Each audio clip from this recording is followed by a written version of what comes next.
Here, today, we are diving into the fascinating world of electric circuits, specifically series circuit. Have you ever wondered why the same current flows through every component in a series circuit? So that's that is the thing that we will be discussing today. Why do series circuits have the same current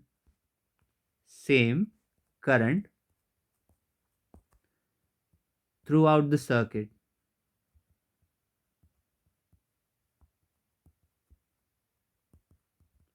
So this is the question that we want to answer today. So let's break it down and build some solid intuition around this concept. First, let's visualize a series circuit. Now imagine there is a battery, and through this battery we are connecting two bulbs. So we have connected two bulbs through this battery. Now if you see closely, these light bulbs are connected one after the other, forming a single path for electric current. So in a series setup, there is only one path for the electrons to travel. So there is only this path. Let me draw. So this particular path, from this particular path, the electrons or the charges, they have to flow. So when we say that in series circuits the same current is present, same current. So what is the meaning of current? Current is essentially the flow of electrons through a conductor. So since there is only one path in our circuit, all the electrons will flow through this path only. So the current would also remain the same. All the electrons flowing through one flowing all the electrons flowing out of the battery.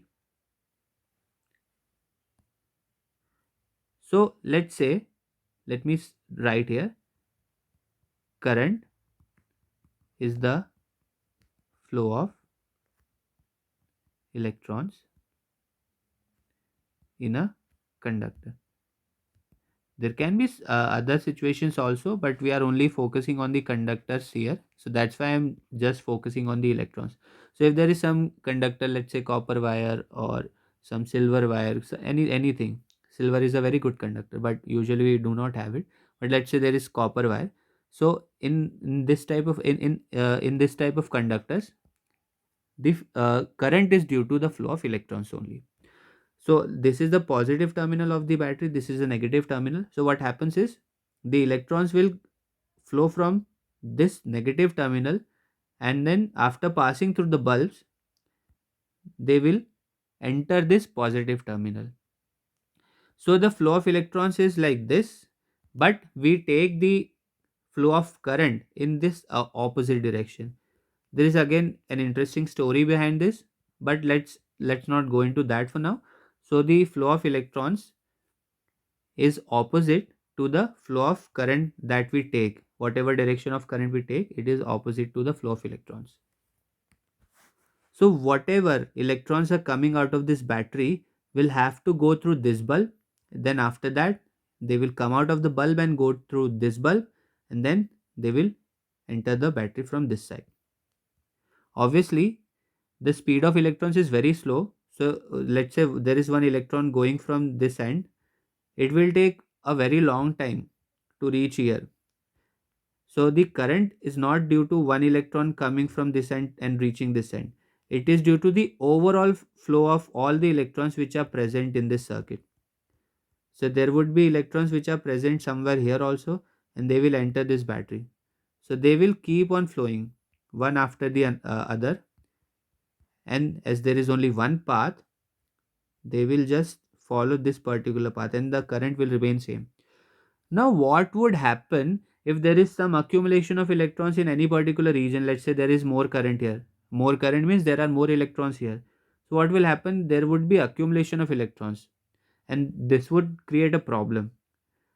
So to avoid this accumulation of electrons, there has to be equal number of electrons coming and going out from a particular region. And this can also be understood with the help of conservation of charges. So what is conservation of charges? It states that charges can neither be created nor destroyed in a closed circuit.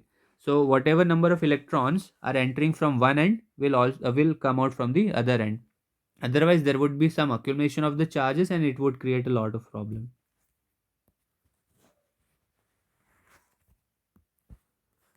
Now,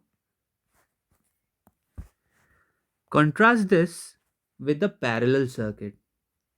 So let's say we have a parallel circuit in which there are multiple paths. I'll just draw some resistors, easy to draw. So there are some resistors,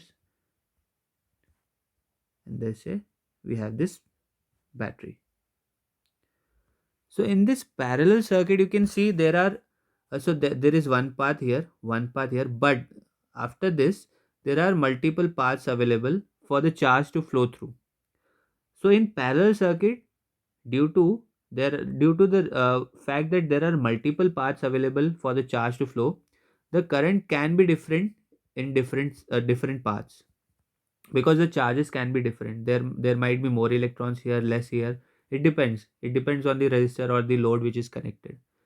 And again, once all these electrons come here, they will again combine, and then the current, let's say the current here is I, so the current that we will have here will also be I.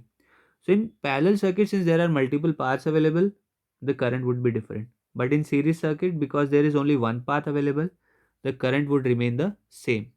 So to wrap it up, in a series circuit, the same current flows through every component because there is only one path for electrons, and charge conservation ensures that the number of electrons remain constant throughout the circuit. I hope this clears up why series circuits behave the way they do. Thanks for watching and happy learning.